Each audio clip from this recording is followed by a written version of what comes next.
Welcome, everybody, to yet another edition of Drunk Agile. As always, I am your co-moderator, Daniel Vacanti, and with me is... Prateek Singh. We always have to get the formalities out of the way first. Prateek, I think it's become tradition now that you start off and kind of tell us what you're drinking tonight. I think the tradition is for us to first ask, do we pour first? Yeah, right. Yeah. Yeah. So what do you have there? Today, I went with the whiskey with an E. It's an Old Forester 1920 Prohibition style. So done the exact same way they did it for the 13 years that they didn't have the ability to do this. Complete with making you go blind and everything? Is that pretty much? Yeah, I expect to, because usually bourbons don't go this high in alcohol content. This is 115 proof. So wow. Okay.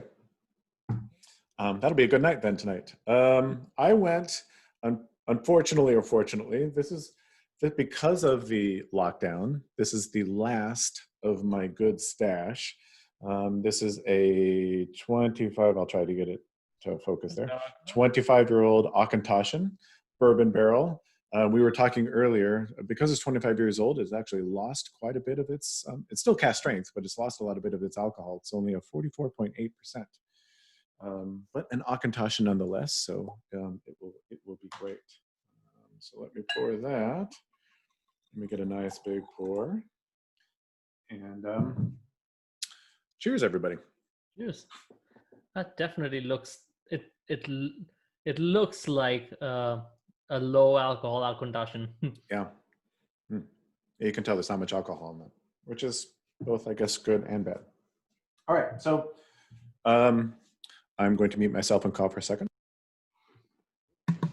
For tonight, Prateek and I were having a debate before we went on the air tonight, trying to decide what we're going to do. And we figured the last couple of sessions that we've done, I don't even know what to call these things. Last couple of sessions that we've done have been a little bit heavy. So we thought we'd maybe take a little bit of a step back and talk about something that's a kind of lighter, but will hopefully set us up for some heavier content here in the not so distant future.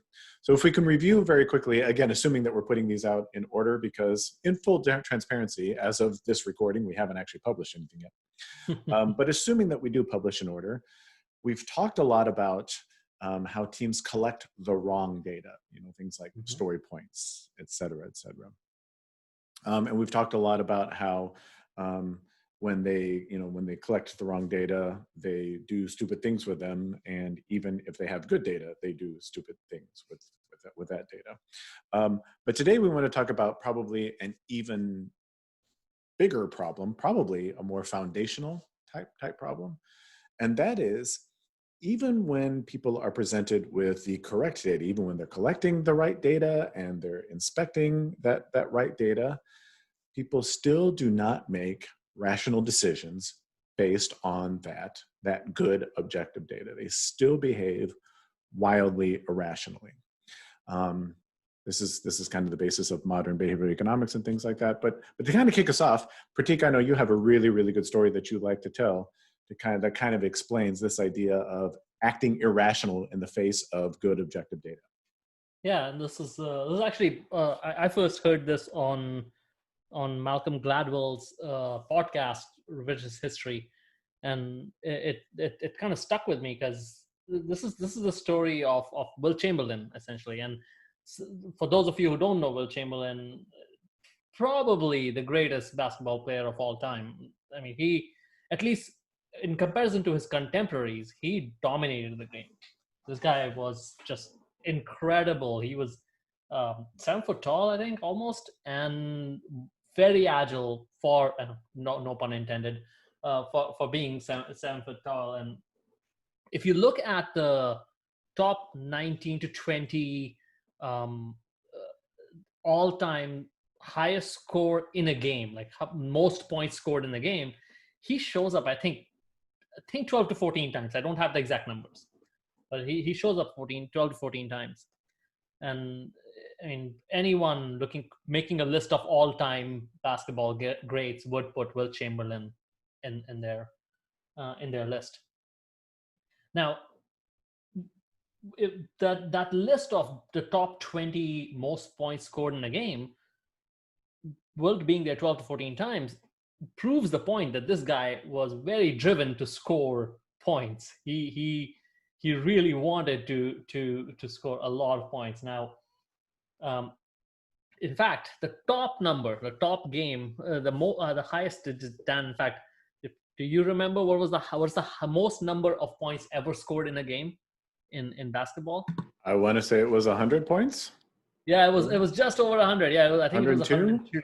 It was Okay. 102. Yeah, it's only happened once. That the 100-point barrier has only been broken by an individual once, and that was Wilt Chamberlain, and I believe he was playing a team from New York. I think it was the Knicks.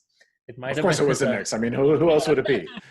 I think it was the Knicks that they were playing that day. I can go to the Google and find out why you talk, because I'm not listening to you anyway. So Yeah, I know. So go ahead. So anyway, so he scores 102 points, and I think the second highest is somewhere in the 80s. There's something very interesting about that game, that he actually scores 102 points, while the second highest somewhere in the 80s. And there's a big that big almost 15-20 point jump is because of just one very specific reason. And usually when we're doing this as a talk, we'll ask the audience to guess, and people guess all kinds of things, as the Knicks were particularly bad. Well, they were bad that year. They just weren't that bad. They were still an NBA team. Or, he just had a hot hand. I mean, this guy is really good. 100 points is way beyond a hot hand. So just to clarify, I looked it up on Wikipedia, because of course you can trust everything that you read. Everything. Kids watching at home always trust everything that you read on Wikipedia, because it's the font of all wisdom. It was a 100-point game. I was right. Just for the record, I was right. It was 100 points. And it was against the Knicks. Knicks, yeah. In 1962. Yep. So 1963, yeah. And those there were a few. I think 63 was the year that Chamberlain averaged over 50 points a game. Yeah, it was 1962, and he did 50.4 points per game. Yep. Yeah, 50.4 points a game. I mean, imagine that. Just walking. Hey, it's a regular night. I'm going to score 50 points today. Yeah, right. I mean, there might be some flaw of averages stuff happening there, but still, on a given night, there's a 50% chance that this guy goes out and scores 50 or more points. But in any case, so that particular night, he scored 100 points. And again, people guess all kinds of reasons why he scored it. There was really one reason. He was actually shooting underhand. He was shooting his free throws underhand.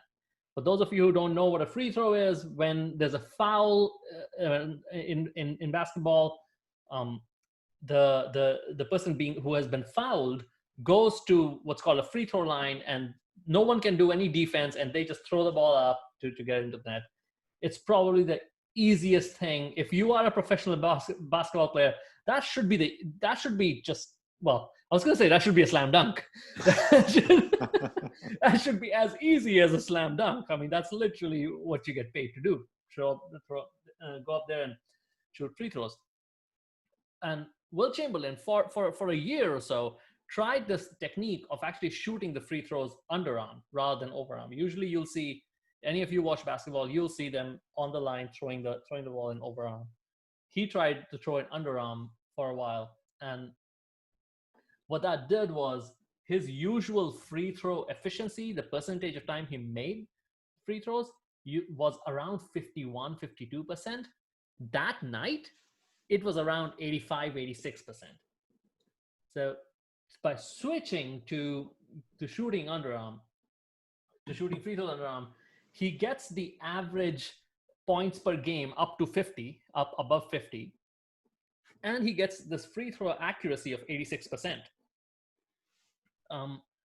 It's a no-brainer. It's a no-brainer to say, all the data is there. We see this. Let's keep doing this. In fact, just the slight aside, if you guys from more recent times, Shaquille O'Neal was just a horrible free throw shooter, great basketball player, horrible free throw shooter. And essentially what would happen is teams would start fouling him so that he has to go to the free throw line and miss the free throws. And that's what would happen to Wilt Chamberlain too, because he was shooting overhand. And his coach literally said, if you were not a bad free throw shooter, we would win every game.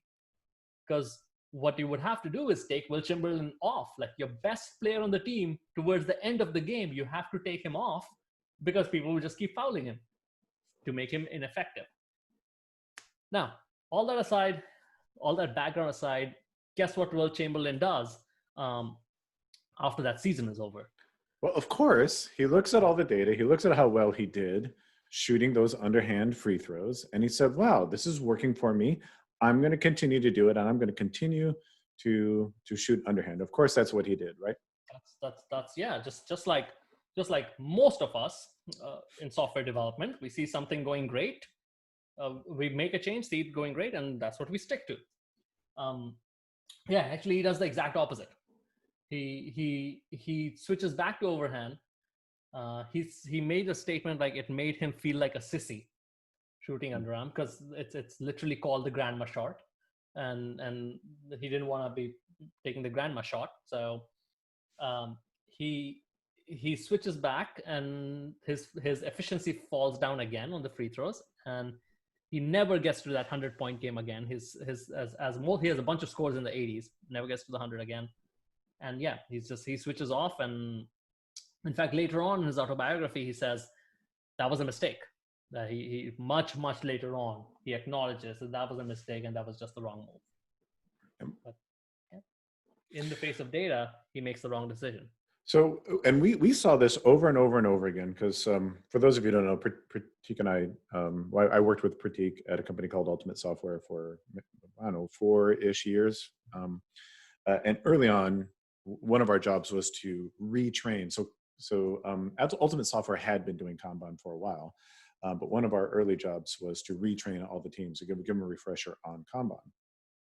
And the first day of our Kanban class would be all this theory and all this data to support theory, hands-on exercise and hands-on data to support the theory of why lowering work in progress is a good thing.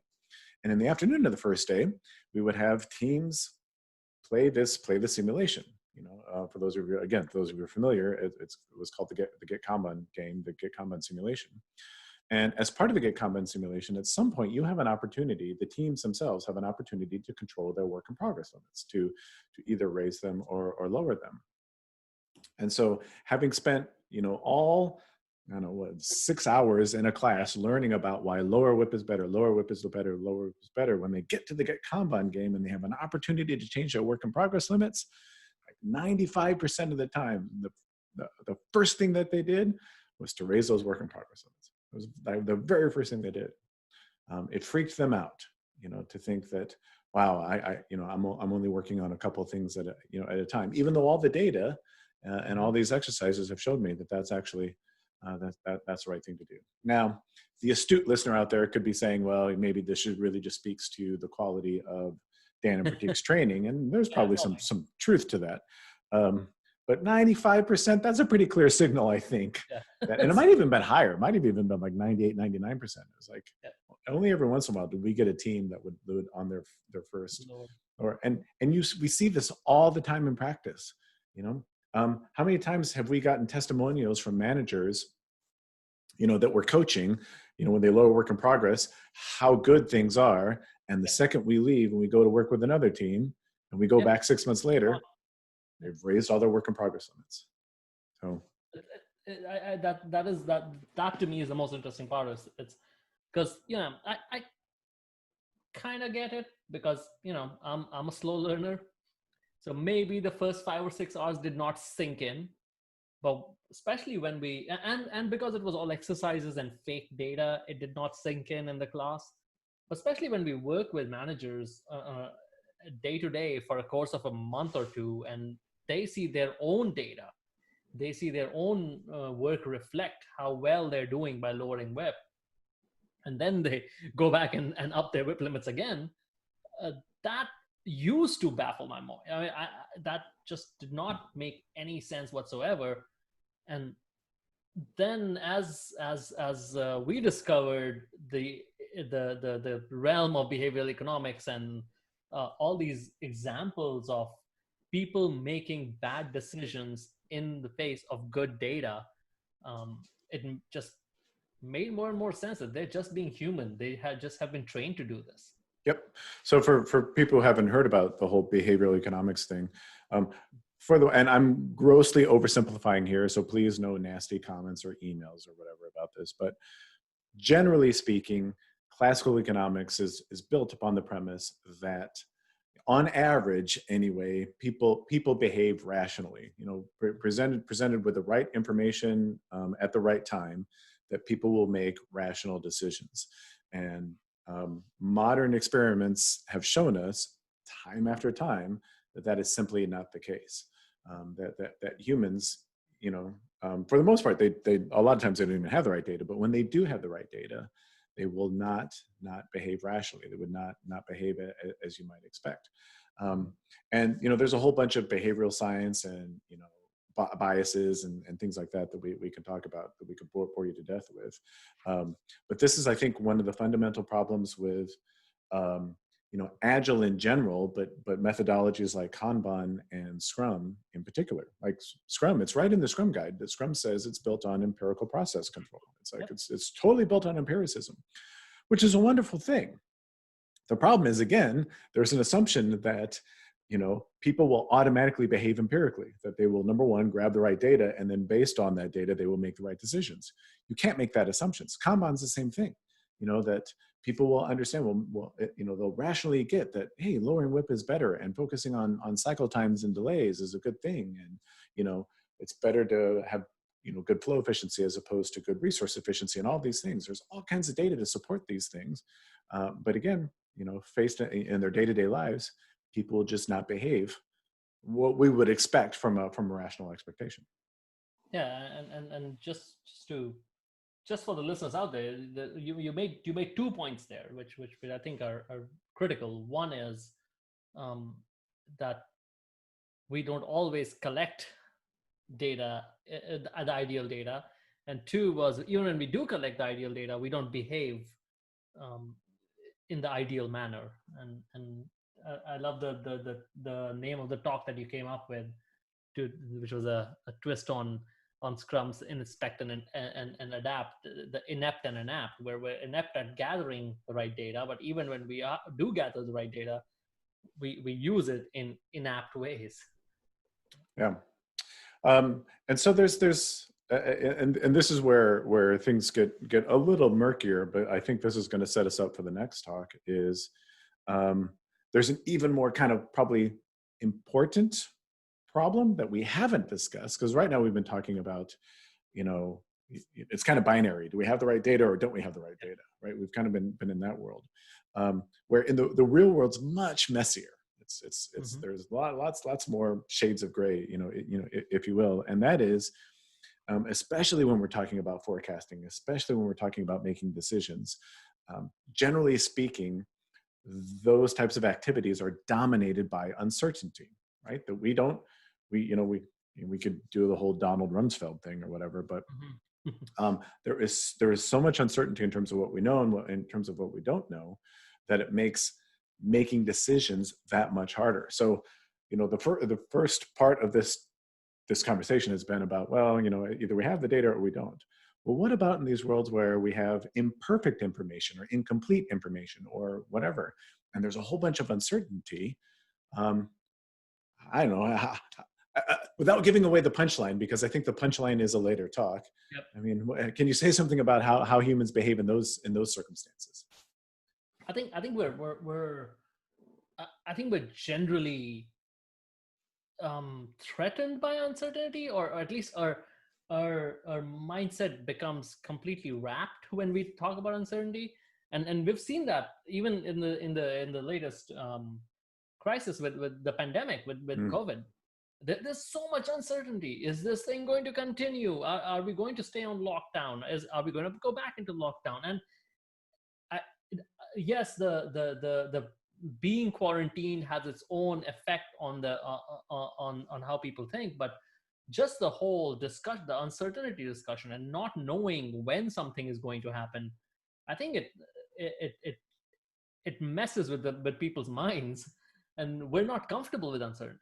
As humans, we're not, and we're used to getting certain answers rather than uncertain answers, and that's kind of why all the stuff you were talking about, all the how do we forecast, how do we plan, all that stuff becomes becomes a harder conversation because we're not used to. We try to do certain conversations instead of uncertain conversations.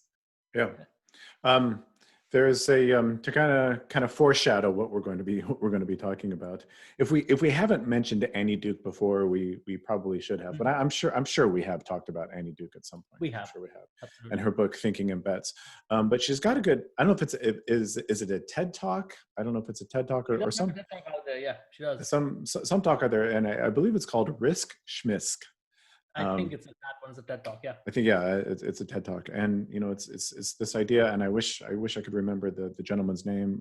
I know he worked for an investment group, but Annie Duke was talking to this gentleman and asking him, because when we talk about uncertainty, risk and uncertainty kind of go hand in hand, especially when we're talking about forecasting, especially when we're talking about planning those types of things.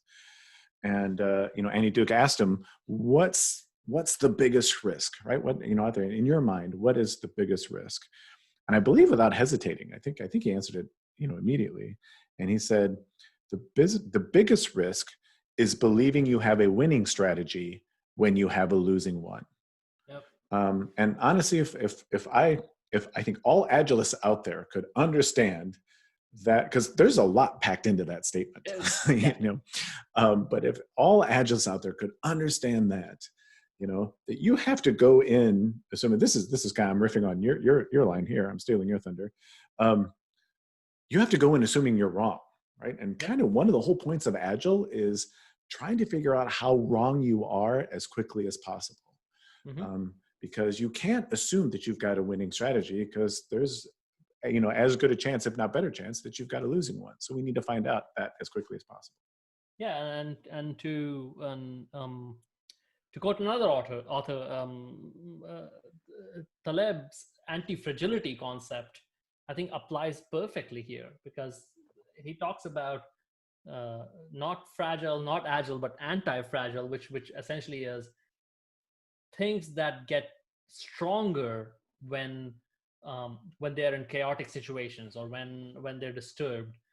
And assuming that you're wrong puts you in that spot where you can only become less wrong, as opposed to assuming you're right, where you start becoming old. You can only become more wrong when things happen.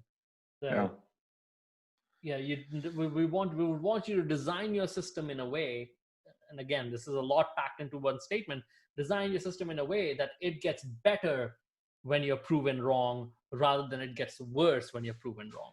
Right. So I think that our next couple of talks, we're going to do a much deeper dive on this concept of, we're trying to make decisions in the face of uncertainty. We think we're right, and we're behaving in a way that we think we're right, when all along we're probably wrong. And it would have been better to embrace this idea of our world is dominated by uncertainty, and we should be able to pivot or shift quickly, once we get that better information. So we've kind of been talking at a very, very high level tonight. I don't know, are there any other topics that you want to cover to kind of set us up for? I mean, I would just add, and this is just something that has been in my mind for the past couple of days, which is the way people try to get around that risk, get around that uncertainty, is to spend a lot more time estimating and planning. And all you're doing is trying to convince yourself that you are more right than you can possibly be. At the same time, you spend all this time on it, which, again, coming back to the behavioral science part of it, is there's something called a sunk cost fallacy, which essentially, because we have spent all this time doing this, because we have spent all this effort doing this, we are married to this plan now. And the more time you spend doing that and less time you spend actually working, the worse things get. We'll definitely be exploring that a lot more. Yeah, it's one of the great paradoxes of dealing with uncertainty, is that by spending more time upfront planning, by spending more time upfront trying to design or solve the problem, you're actually making things worse rather than better. Even though in your mind, you think you're making things better. That's the whole, you think you have a winning strategy, but you actually have a losing one. And there's kind of there's a, I don't know, corollary or something to the sunk cost fallacy. And maybe we should dedicate a whole episode to sunk cost fallacy in Agile. I'm sure there's all kinds of things. But there's one that kind of goes along with that. And that's the idea that because we spent a whole bunch of time on something, the more time you spend on something, the more valuable you think it is. In your mind, the more valuable you think it is. Yeah. So it's different in sunk costs, and sunk costs is pretty much throwing good money after bad. This is more, because I've spent a whole bunch of time on it, it must be valuable, right? It must have some intrinsic value that can be used. And I think in knowledge work, it's time, and also it's kind of cognitive capacity that has been spent on it. Effort, yeah, any type of effort or whatever, yeah, absolutely. Yeah. Absolutely. So, I mean, I kind of gave you the last word, but I don't know if you want to sum up. I will officially give you the last word now, if you would like to take it. Yeah. Well, I mean, I think what we've talked about today mostly is, even in the light of data, people make bad decisions, and we need to figure out how to not necessarily avoid bad decisions, but essentially reduce the cost incurred by bad decisions. Essentially set ourselves up for good decisions with as little effort as possible, but know that we're going to make bad decisions and reduce the cost of those bad decisions. Absolutely. And I think it's either going to be the next episode or the one after, the classic example that we are going to use to kind of demonstrate the point that Prateek just mentioned, is how Agilists think about value, right? And how we make decisions around value, how we prioritize based on value, et cetera, et cetera, et cetera. To me, it's one of the best examples, in my humble opinion, of how flawed most Agile people's thinking is, on this topic. But you'll have to come back for next time or the time after to get the answer around that. So there's still a promise of at least one more sports analogy. Yeah, at least one more. And unfortunately, I might have to start switching for those talks. I might have to start switching to whiskey with an E, which is a little bit disappointing. But again, for Drunk Agile, I'm your co-host Daniel Vacanti. Again, with me was my pleasure to have Prateek Singh. Enjoy the rest of your night. Keep drinking whiskey, and we will see you on the next episode. Good night.